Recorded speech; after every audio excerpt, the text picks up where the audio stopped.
I have a dream that my four little children will one day live in a nation where they will not be judged by the color of their skin, but by the content of their character. I have a dream today.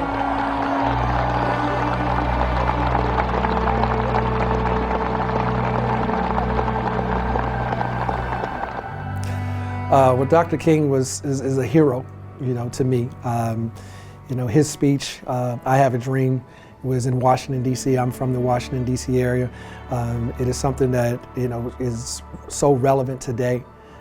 So having grown up in that area and, throughout my life, hearing that speech over and over again and having lived through, some of those times, back in the 60s, his speech continues to be relevant today, and I think it's important that we celebrate him and we honor him for the leader that he is, because the most important thing that we can do is to continue to educate, empower, and evolve.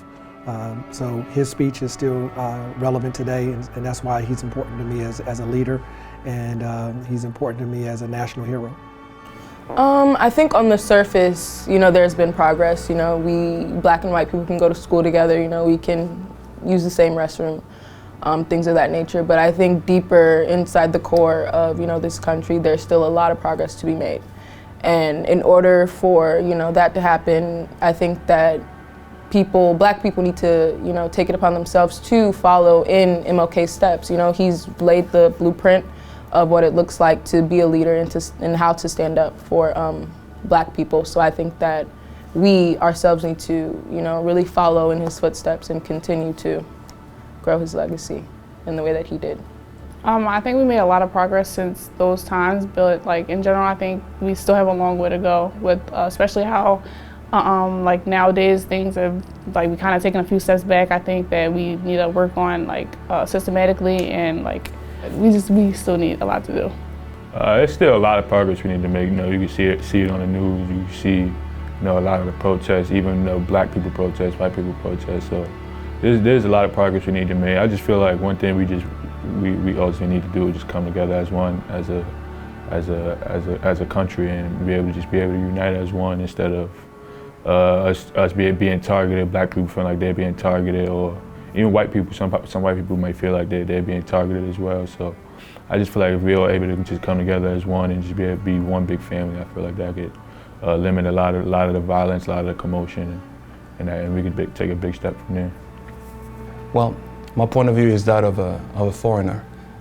And when we look at your country, and I know amidst everything that's going on in this country, people are upset, obviously, but looking at it outside in, I feel that since Jim Crow, America has made a tremendous strides, and tremendous progress, and it's not good enough yet. We're not there yet, but the strides have been impressive.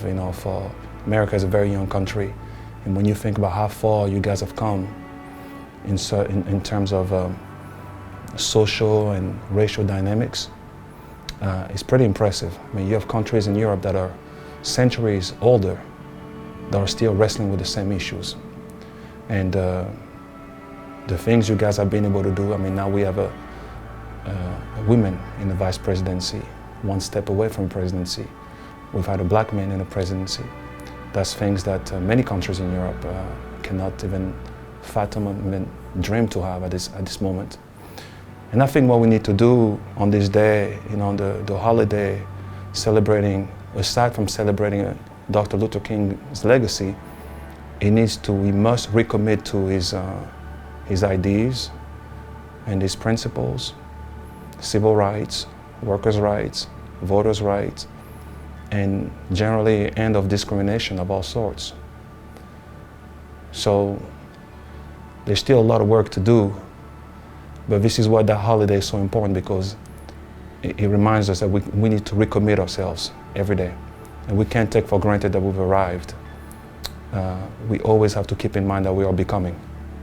I think as I get older, I have a greater appreciation for what Dr. King went through in terms of understanding and reading and watching documentaries on the struggles and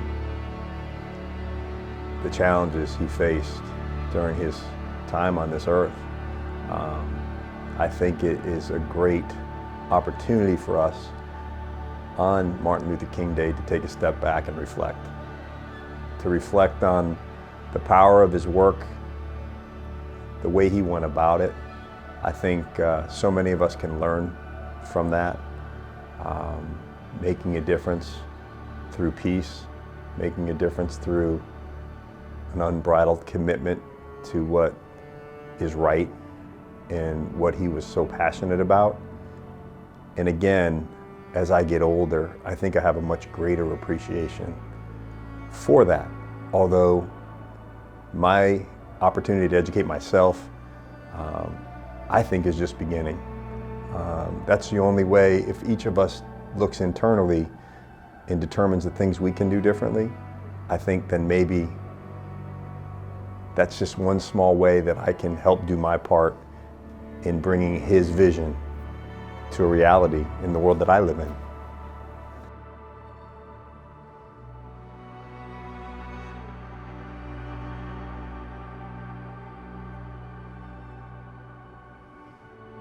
I never knew he gave a speech in Keeney, but that's huge. That's definitely huge. Now that I know he not only was voicing his opinion in the South, he was also traveling up north with it. It shows he cared about the whole world, not just his area. Wow, it's powerful. When I think that Dr. King was on the University of Rhode Island campus making a speech during the heyday of his work, that's incredible. It also tells me that we need to do a much better job than we've done celebrating that. It's a facility that Keeney Gym is a historical, iconic facility right here on our campus, certainly within our athletic department, named after a man that transformed basketball. And the fact that Dr. King was in Keeney Gym making a statement, making a speech, excuse me, wow.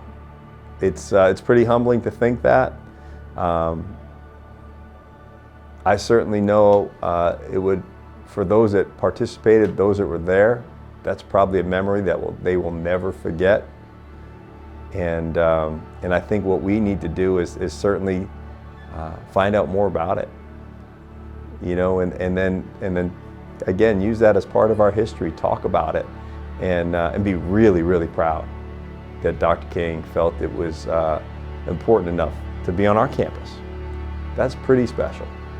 One, I did not know that, and now that I do know it, every time that I go into Keeney Gymnasium, I'm going to really take a look around and soak in everything about the arena to try to visualize him being there, addressing the audience.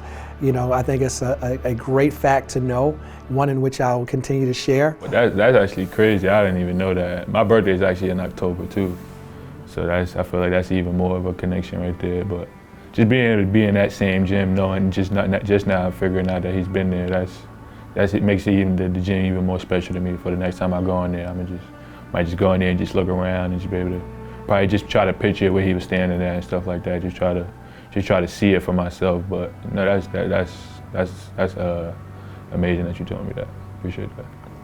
It makes URI as a whole more of a home for me, and it makes me feel that much stronger about being here. Just knowing that someone of that nature spoke in this gym, it means a lot. I did not know that, but I suspected that gym had a different feel. So, you know, that's amazing. I'd never known that. I didn't know that at all.